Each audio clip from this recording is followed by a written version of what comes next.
4 जून 2026 को जर्मनी के Frankfurt airport में एक गैर मामूली फ़ज़ाई वाक़या पेश आया, जब लुफ्थांसा की एक जदीद बोइंग 787-9 ड्रीम लाइनर का अगला लैंडिंग गियर अचानक बैठ गया और तैयारे का अगला हिस्सा ज़मीन से जा लगा। ये तैयारा लॉस एंजलिस जाने वाली परवाज़ LH450 के लिए तैयार किया जा रहा था और गेट पर खड़ा था जब अचानक नाक के नीचे मौजूद लैंडिंग गियर गैर मुतवक्के तौर पर रिट्रैक्ट हो गया। सबसे अहम बात यह कि उस वक्त कोई मुसाफिर तैयारे में मौजूद नहीं था। मुसाफिरों की बोर्डिंग अभी शुरू नहीं हुई थी। सिर्फ अमले के अरकान और ग्राउंड स्टाफ तैयारे के अंदर या उसके आसपास मौजूद थे। हादसे के नतीजे में कई मुलाजिमीन जख्मी हुए।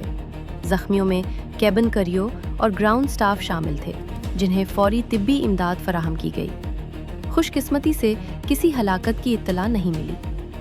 वाक़ये के बाद इमरजेंसी गाड़ियां, फायर ब्रिगेड और तिब्बी टीमें फ़ौरन मौके पर पहुंच गईं। तैयारे के गिर्द हिफाजती हिसार कायम किया गया और परवाज़ को मनसूख कर दिया गया।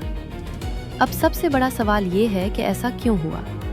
लुफ्थांसा और बोइंग दोनों ने तहकीकात शुरू कर दी हैं। इब्तिदाई तौर पर किसी एक वजह की तस्दीक नहीं की गई, ताहम माहिरीन का कहना है कि मुमकिना तौर पर landing gear locking system, hydraulic निज़ाम या मेंटेनेंस से मुताल्लिक किसी खराबी ने ये मसला पैदा किया हो सकता है। ये तैयारा निस्बतन नया था और 2025 में लुफ्थांसा के बेड़े में शामिल हुआ था। अगरचे ये वाक़या खौफनाक था, लेकिन मुसाफिरों की अदम मौजूदगी की वजह से एक बड़ी इंसानी सानहे से बचाव हो गया।